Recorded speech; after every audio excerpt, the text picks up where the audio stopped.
1 नवंबर के दरमियानी रात इस मूर्ति को कुछ लोगों द्वारा रख दिया जाता है, ऐसा बताया जा रहा है। एसपी के कर्मियों ने अपनी तरफ से अंशदान दिया था और वो टोटल अंशदान था 1.5 लाख रुपए का। 25 जनवरी 1972 का इतिहास है। सर, इस जगह को क्यों चुना गया इंदिरा प्लेस नाम से और कैसे रखा गया, क्या इतिहास है इसके पीछे का? उनका तय किया गया था, पूरा कार्यक्रम तय था, ये तब के अखबारों में भी छपा है, लेकिन आखिरी मोमेंट में शायद हो सकता 26 जनवरी अगले दिन था या जो भी रहा होगा, वो मिसेस गांधी का प्रोग्राम जो है वो पोस्टपोन हो गया। 31 अक्टूबर 1984 को इंदिरा गांधी के ऊपर जानलेवा हमला होता है और वो अपनी आखिरी सांस लेती हैं। उसके बाद 7 से 8, 8 से 9, 9 से 10 बज गया, 10 से 11 बज गया, 11 से 12 बज गया, लेकिन इंदिरा गांधी का पता नहीं था और ठंड में ठिठुरते हुए लोग रात में डटे रहे वहाँ।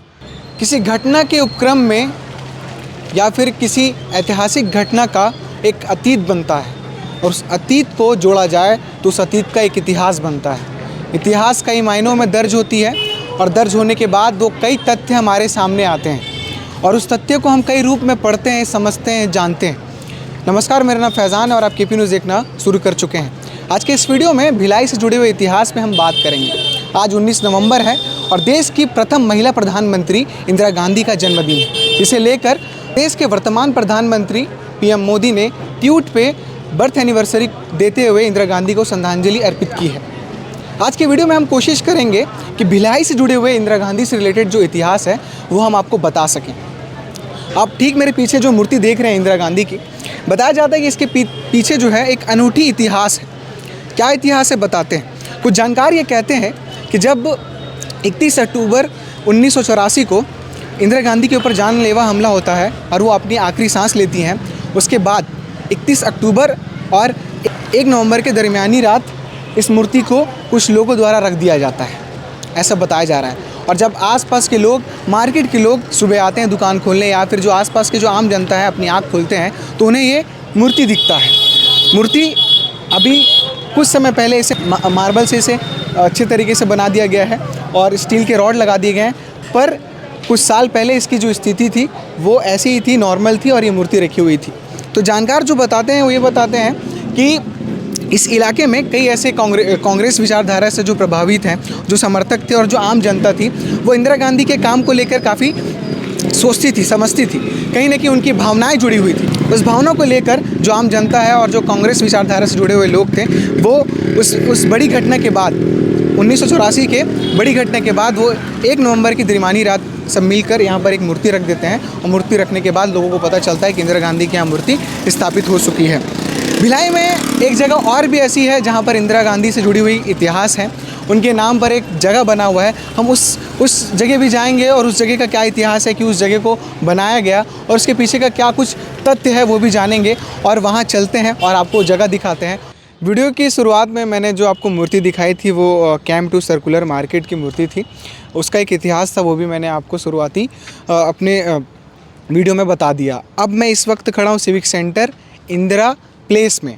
अमूमन जो लोग हैं इस एरिया को सिविक सेंटर के नाम से जानते हैं, पर इसका पूरा नाम जो है इंदिरा प्लेस है। पर हमें ये भी जानना होगा, इसके पीछे का इतिहास भी जानना होगा कि इस जगह का नाम सिविक सेंटर इंदिरा प्लेस कैसे पड़ा, क्यों पड़ा, किस लिए रखा गया। और अब जो यहाँ की जो तस्वीरें हैं वो आप ट्रैफिक पार्क के नाम से जानते होंगे और इसके लिए जानकारी लेने के लिए कि ज़रूरी है कि एक अच्छा जानकार हो और इतिहास, भिलाई का जो इतिहास है और भिलाई पर जो एक अच्छा इतिहास बोध रखता है उस इंसान से इसकी जानकारी हमें मिल सकती है। और इस पर जानकारी देने के लिए हमारे साथ जुड़ रहे हैं वरिष्ठ पत्रकार मोहम्मद जाकिर हुसैन सर। तो मेरे पीछे आप जो ये प्लॉट देख रहे हैं सर, और इसमें लिखा हुआ है तमाम सारी चीज़ें, 25 जनवरी 1972 का इतिहास है। सर, इस जगह को क्यों चुना गया इंदिरा प्लेस नाम से और कैसे रखा गया, क्या इतिहास है इसके पीछे? इस जगह का नाम जो इंदिरा प्लेस रखा गया वो तब की प्रधानमंत्री इंदिरा गांधी के नाम पर रखा गया था। अब इंदिरा गांधी के नाम पर इसी जगह को क्यों रखा गया, इसकी भी एक कहानी है। दरअसल हम जहाँ पे खड़े हैं यहाँ पे प्रधानमंत्री तो इंदिरा गांधी बाद में बनी, पहले वो जवाहरलाल नेहरू की बेटी के तौर पे, और उस वक्त नेहरू सरकार के टाइम में एक राष्ट्रीय एकता परिषद हुआ करती थी, तो उस परिषद की वो सदस्य थी। तो उस हैसियत से उनका एक दौरा हुआ था 9 फरवरी 1963 को, 1963 को। वो समय था भारत चीन युद्ध का। और वो समय ऐसा था कि हर भारतीय की भावना थी कि हम अपने वीर सैनिकों के लिए, जवानों के लिए कुछ अंशदान करें। पूरे देश से एक पहल उठी थी, एक मुहिम उठी थी। लोग अपने जेवरात दे रहे थे, लोग अपने पैसा सब दे रहे थे, दान कर रहे थे। तो भिलाई स्टील प्लांट में उस टाइम में एक आह्वान हुआ कि हमको जवानों के लिए दान करना है। तो स्वैच्छिक मत से लोगों ने, बीएसपी के कर्मियों ने अपनी तरफ से अंशदान दिया था और वो टोटल अंशदान था 1.5 लाख रुपए का।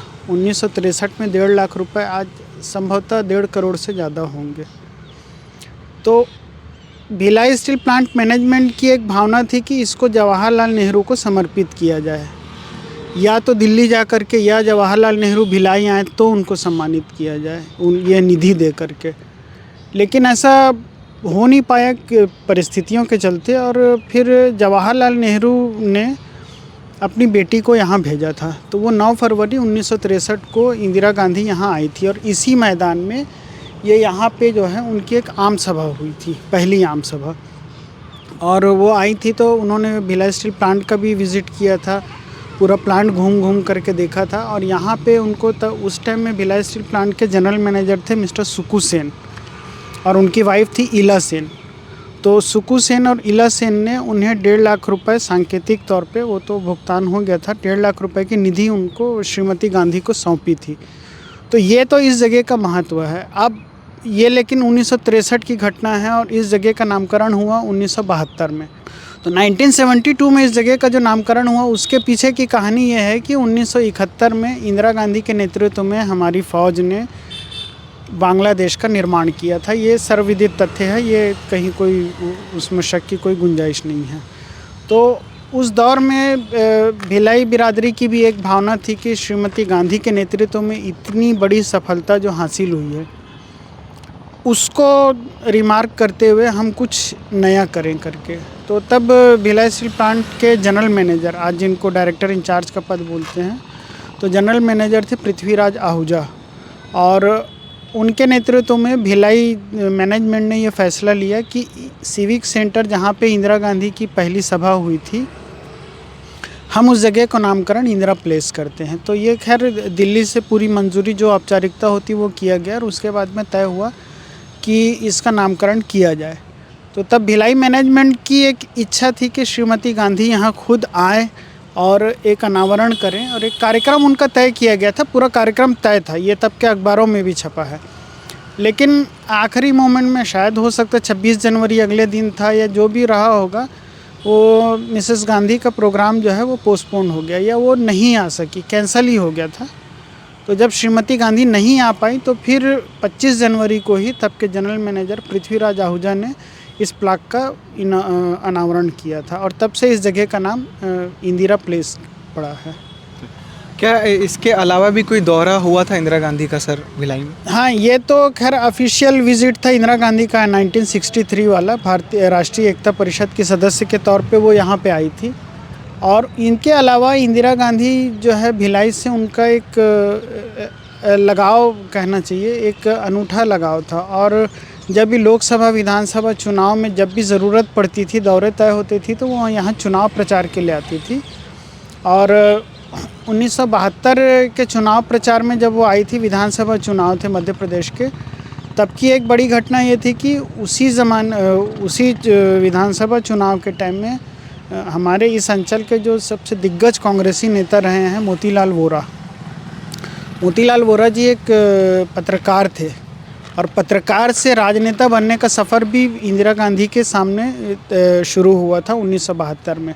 तो तब वो आई थी, और एक ऐतिहासिक या उल्लेखनीय जो इंदिरा गांधी की एक सभा रही है वो हुई थी सेक्टर 8 में। आज जो हम 32 बंगले के ठीक सामने जो पेट्रोल पंप देखते हैं, पेट्रोल पंप के पीछे का जो हिस्सा है वो पूरा मैदान था। वहाँ पे दिसंबर लास्ट वीक में 1979 में वो लोकसभा चुनाव के प्रचार के लिए आई थी, और कार्यक्रम तय ये हुआ था कि इंदिरा गांधी शाम को 6 बजे आएंगी। और पब्लिक, ठंड का मौसम था, उसके बावजूद पब्लिक जो है वो 2 बजे 3 बजे से आके डटना चालू हो गई थी। पूरा मैदान था, आज तो वहाँ क्वार्टर बन गए हैं। लोग इंतज़ार करते रहे, अनाउंसमेंट होता रहा कि अब पहुंच रही हैं, अब पहुंच रही है, जबकि स्थिति ये थी कि वो रायपुर ही नहीं पहुंची थी। लेकिन लोगों में इंदिरा गांधी को लेकर के जो एक चार्म था और लोगों में एक प्यार था, लोग वहाँ पे डटे रहे कि आज इंदिरा गांधी को सुनना ही है।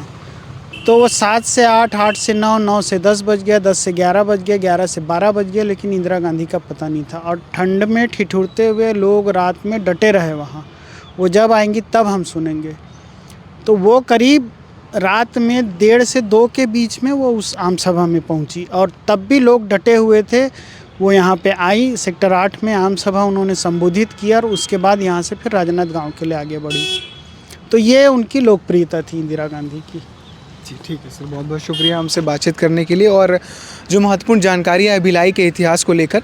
आज 19 नवंबर है और इंदिरा गांधी का जन्मदिन था, जिस अवसर पे हमने सोचा कि भिलाई से इंदिरा गांधी का जुड़ा हुआ जो इतिहास है आपको बता सकें और आपकी जानकारी तक उसे ला सकें।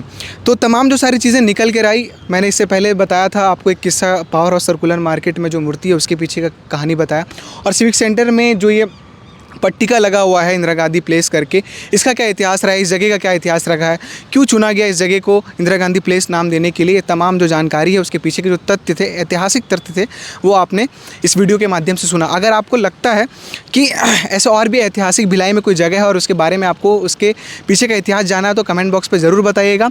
और हमारी जो कोशिश रही आज की कि भिलाई से जुड़े हुए जो इतिहास आप तक लेकर आए वो कैसा लगा वो भी कमेंट बॉक्स पर ज़रूर बताइएगा। बाकी के अपडेट्स के लिए देखते रहिए KP न्यूज़। शुक्रिया।